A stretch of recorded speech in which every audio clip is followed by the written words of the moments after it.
और खबरों में आगे बढ़ते हैं। अगली खबर लखनऊ से है, जहां पर कांग्रेस की भारत जोड़ो न्याय यात्रा का यूपी में रूट जो है वो बदल गया है। पश्चिमी यूपी के बजाय अब बुंदेलखंड से गुजरेगी ये यात्रा। न्याय यात्रा के लिए नए रूट की तैयारी में जुटी है कांग्रेस।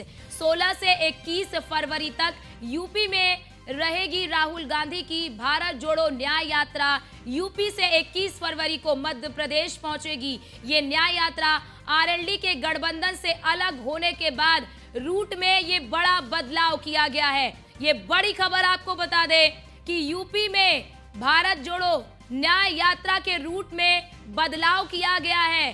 अब यानी कि पहले जहां से होने वाली थी वो रूट बदल दिया गया है और बताया जा रहा है कि आरएलडी से गठबंधन यानी कि आरएलडी जो है वो गठबंधन से अलग हो गई है, इसलिए इस रूट में बदलाव किया गया है। पश्चिमी यूपी के बजाय अब बुंदेलखंड से ये यात्रा जो है वो गुजरेगी। न्याय यात्रा के लिए नए रूट की तैयारी कांग्रेस की ओर से की गई है। बड़ी खबर आपको बता दें, 16 से 21 फरवरी तक यूपी में रहेगी राहुल गांधी की ये भारत जोड़ो न्याय यात्रा और अब इसके रूट में बदलाव कर दिया गया है।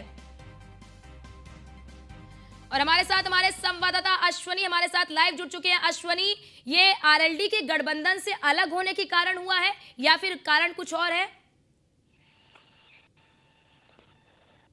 बिल्कुल। बात करें तो 2024 लोकसभा कांग्रेस है वो भी एक्टिव है और कांग्रेस के जो राहुल गांधी है वो लगातार भारत जोड़ो न्याय यात्रा चला रहे हैं। अलग विभिन्न विभिन्न प्रदेशों की यात्रा चल रही है।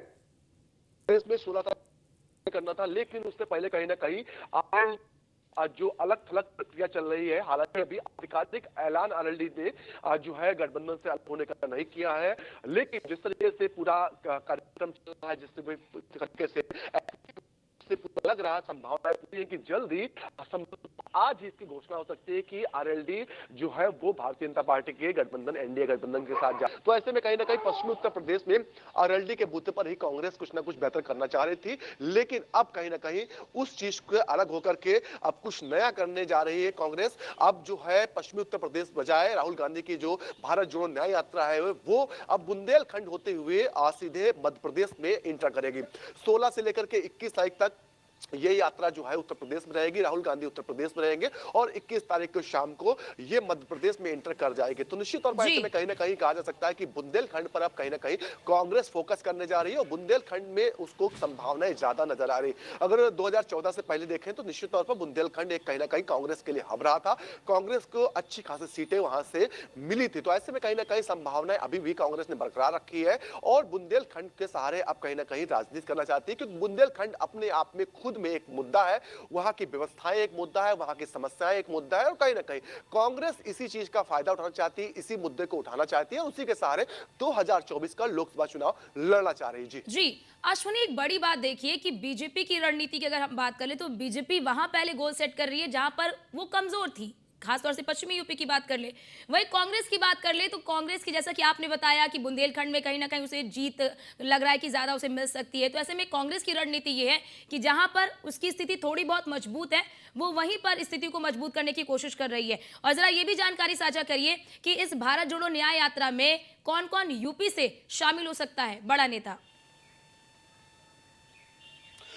बिल्कुल। उत्तर प्रदेश की बात करें तो उत्तर प्रदेश में जब कांग्रेस की भारत जोड़ो न्याय यात्रा आएगी, क्योंकि राहुल गांधी इस यात्रा में सम्मिलित हो रहे हैं, तो निश्चित तौर पर उत्तर प्रदेश का पूरा अमला, राष्ट्रीय स्तर के जो नेता सभी उत्तर प्रदेश में सम्मिलित होने वाले, क्योंकि उत्तर प्रदेश के बाद विपक्ष के अश्विनी, विपक्ष के सपा के कौन से नेता इसमें शामिल होंगे?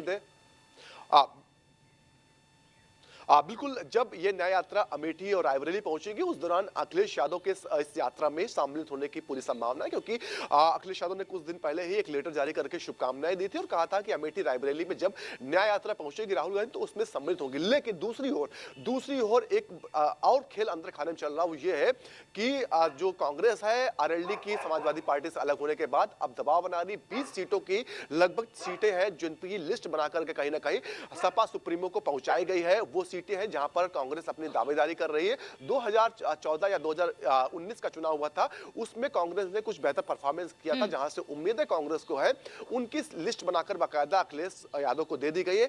कहीं संभावना ऐसी भी है कि ऐसा ना हो कि गठबंधन उत्तर प्रदेश में अब कांग्रेस और समाजवादी पार्टी का ये भी ना बिखर जाए।